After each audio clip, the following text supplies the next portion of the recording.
You are listening to a special edition of the Purdue Report and IU Report crossover as our Purdue guy Jake Dunn and our IU guys Mike Hutsell and Grant Shouse react to Purdue's 93-64 victory over Indiana on Friday night.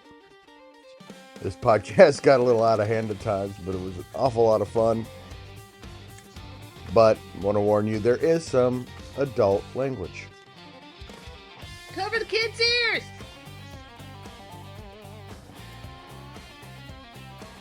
Well, Jake, it's been a rough year for us at Purdue with watching IU celebrate a national championship and then losing that game in Bloomington. But tonight made up for it the final time for the Big Three, and they played like it.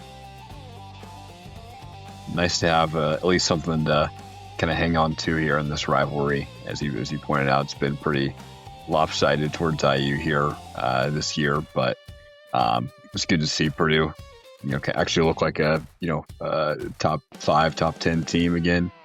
And yeah, really liked what we saw today. I want to start out by saying I don't even know what you're talking about. There wasn't even a game. Purdue, as we know, historically is a program built on lies. I mean, they've been lying for 94 years about a basketball championship that never actually happened.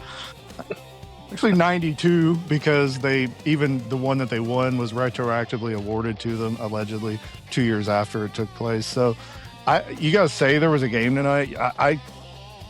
Given your history of stretching the truth, I can't really say for certain that there actually was a game tonight. So congratulations on another claimed victory that probably actually didn't even happen. So good job, guys. Jake, I take great pride in John Wooden and the boys, don't you? Yeah, me too. It's great that guy in Los Angeles took a break from baking donuts 2 years after a season happened to say, I think maybe Purdue should have won. So his bakery awarded them a championship that you claim happened. Again, no one actually saw it happen.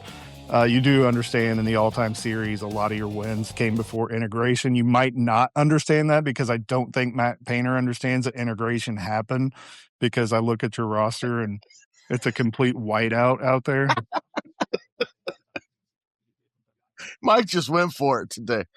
All right.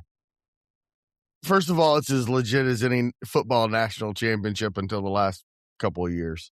Because those were voted on to by some people who, for some reason, their opinion mattered than the games on the field. Jake, I said it was going to be 22, and it was 22 by halftime. It was not 17. Okay, well. Allegedly. The game that didn't happen, then he knows exactly what happened. It was, in spirit, it was 22 at halftime. How about that? You're counting the total fouls whistled by the referees in the first half. Yeah, the Hoosiers did an awful lot of fouling. Trey Kaufman-Renn, the next time he gets called for a travel will be the first. I thought it was 5-on-8 tonight, to be honest. Trey Kaufman-Renn, the guy, he's hard, man. He is tough. He grew up in the Meade Streets, Water Street in Sellersburg, Indiana. Yes, he did. Producer Susie knows about growing up on the hard streets of Sellersburg, Indiana. You don't want to go to the Arby's after 8 p.m. in Sellersburg, let me tell you.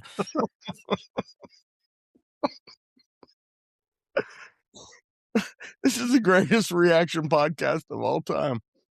Hey, by the way, there was a game, and Purdue played really well. Kind of exciting. It was a little bit of a bummer on Tuesday night, and I think after what I kind of broke down what I felt about that loss and combined with this win, a little bit exciting, Jake. Okay, wait. Before Jake answers, I want to ask the Purdue guys a question. All right. I've heard people talk about, and Greg, you'll disagree, I think, and Jake probably will too. But I've heard people talk about that this is the golden era of Purdue basketball. Is that an accurate statement?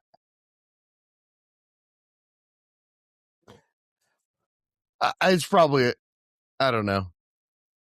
Yes, because of the Final Four, probably yes. Yeah, I would agree. First time I've been to the Final Four, 2 years ago was the first time in 44 years, something like that. And you're in a prime spot to make a run. Not saying they'll make it, but they have a shot to make it if they play well. Yeah. So here's the next thing I want to bring up is that this is the golden era of Purdue basketball, and this is the greatest senior class in the history of Purdue basketball with Braden Smith, Fletcher Lawyer, Trakoff, and Wren. And they went 4-4 against Indiana. Those guys went 4-4 against Indiana in their college career, and they were 3-3 against Mike freaking Woodson of all people. Just baffling to me. I'm just pointing that out. Rain on this parade as hard as he can, Jake. We have to. Also note that during the golden era, they lost a 116 matchup. Yeah. But hey, You guys- not you. Allegedly. You made me stay up till 10:45. You guys are getting what you deserve, okay?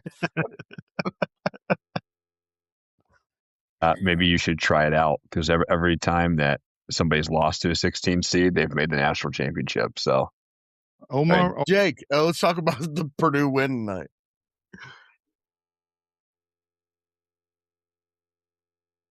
Yeah, certainly nice to see Purdue kind of bounce back here. To your point, Greg, Tuesday was a little disappointing, but Purdue came out fired up. I think the senior class here, at least the big three, if you will, TKR, Fletcher Lawyer, and Braden Smith, they ended up combining for 53 points.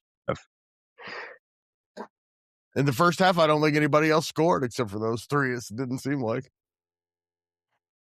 At half, those three combined for 37 points. So yeah, it's not a lot of scoring from other people there. But they were in total control of the game. IU didn't lead for a single second in this game, so it was a good bounce back here from Purdue, and that was kind of built by late in the first half. Purdue went on a run. They hit 10 of their last 12 shots in the first half. And then early in the second half, TKR and Fletcher Lawyer combined for the first 12 points of the game. And that really ballooned the lead there to 23 and caused IU to use a couple of their timeouts. And Mackey Arena proved it. It's one of the best environments in college basketball.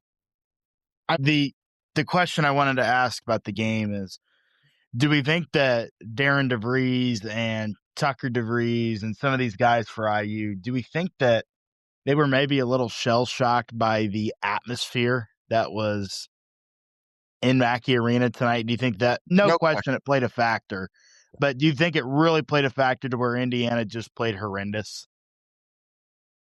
If it's your first time, Jake, it's really tough in there.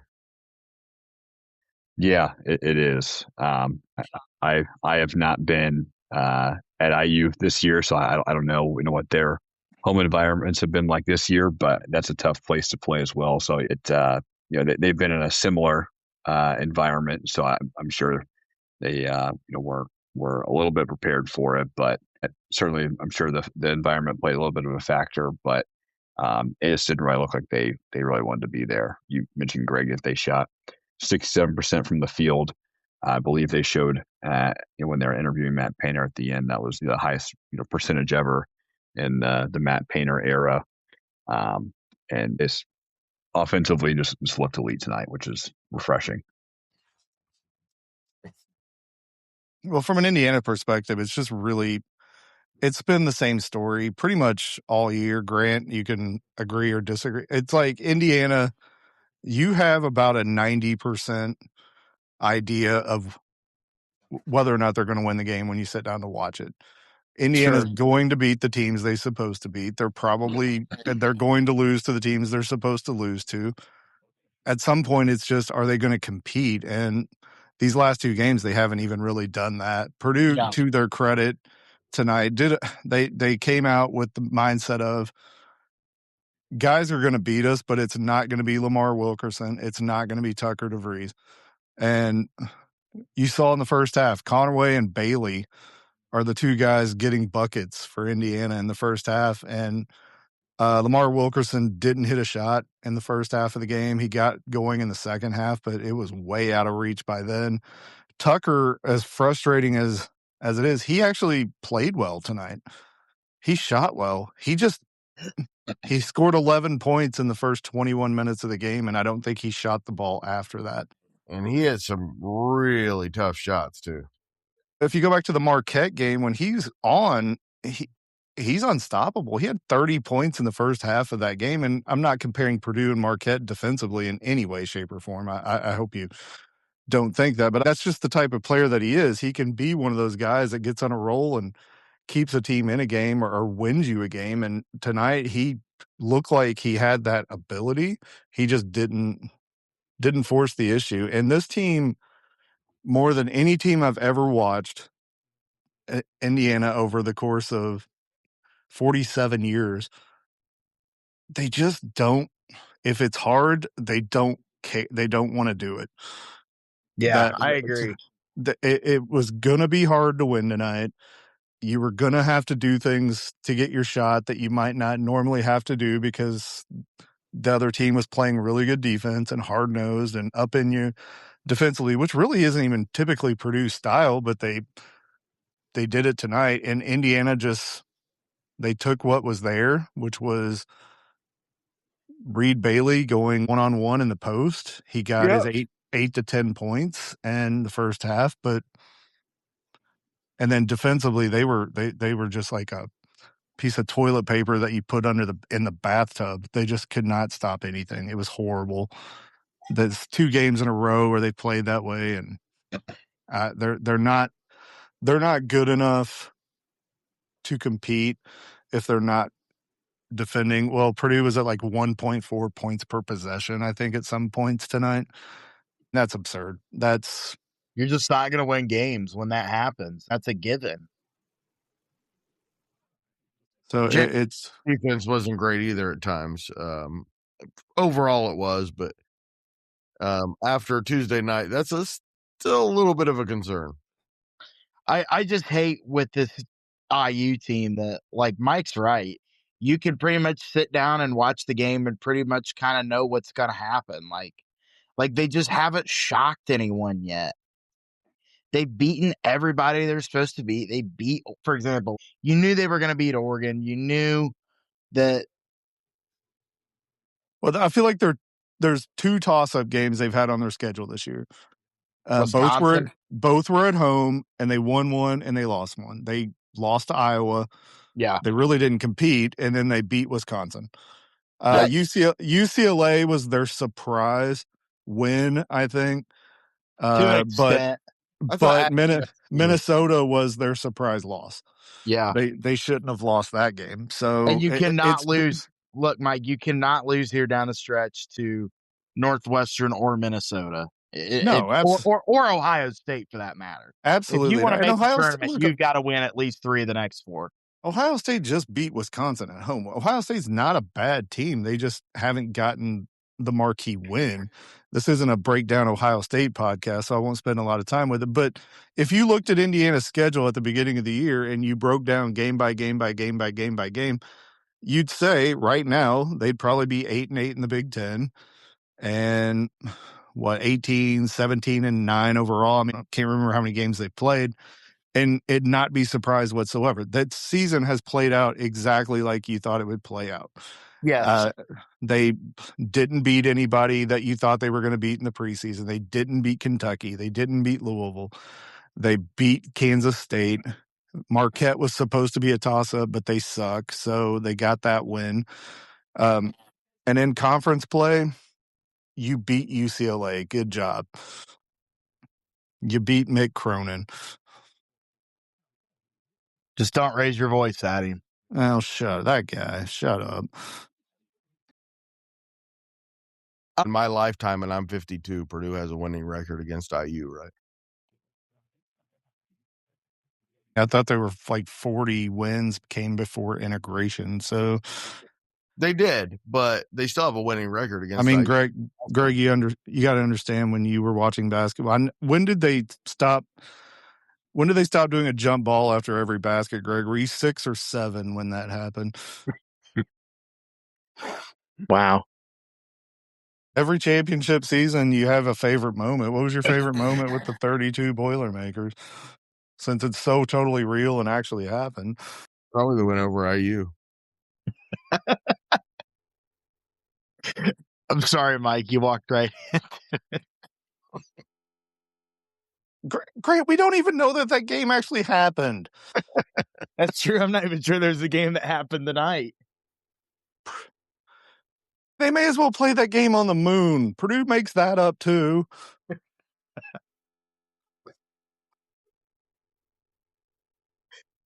Purdue allowed 1 offensive rebound tonight. That was something that has been kind of a little bit of a problem for Purdue. And the bench showed up. Omer Meyer had a crazy game, 18 points, 6 of 8 from the field, including 4 or 5 from 3, 32 points from the bench, and it's pretty efficient minutes all around. So won the foul differential 2 by 3, 96% defensive rebounding percentage, assist turnover ratio was 3.43. So I took care of the ball, controlled the glass, and we're pretty efficient on offense. I think Jake made that up too, because I don't remember Indiana having an offensive rebound. So I think we're even making up stats for Indiana at this point.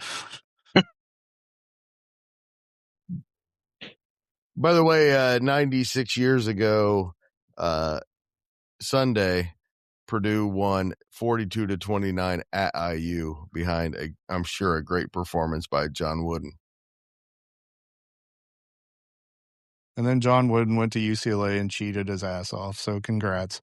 Who? Again, somebody who might not even be real. Indiana is my favorite player in 1942, Boomer Bostoskerskin. Yep, he completely happened. He had 57 points at Mackey. They won 61-18. I think I'm most offended by Jake saying Indiana got an offensive rebound because I don't think that happened. Bro. This was fun. This was the stupidest podcast in the history of podcasts. Jake is really going to stop doing podcasts that I'm involved with. He's like 0 for 3 so far. He's like, I can't do it anymore with this guy. He has no idea. I keep saying Jake, and then somebody speaks before he does. It's great. He's lost for words. Susie, that was an all-time classic. We didn't talk much about the game, but it was a great podcast. Oh, man. Sorry, Jake. Thanks so much to Mike and Grant and Jake for joining me. We're going to be talking to those guys a lot coming up in March. Thanks so much for listening. Please do us a huge favor. Share this podcast with a Purdue or IU fan in your life. Help us spread the word that the Central Indiana Sports Report is here, talking about what Central Indiana sports fans are talking about every single day. I got done way before the music, Susie. Again. You would think I could time it better, but I got like a full minute. I know, I had to get out of there. It was IU fans.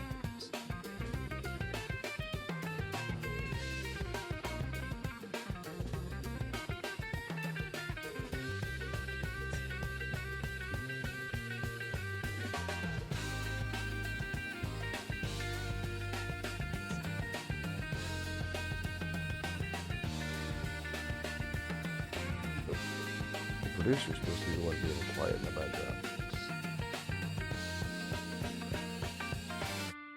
I mean, if you're still listening now, you're clearly asleep. You were away from your phone or computer and can't hit the stop button. You really want to, but the Central Indiana Sports Report is a product of ITG Media, and I love Susie. Great big, as it turns out.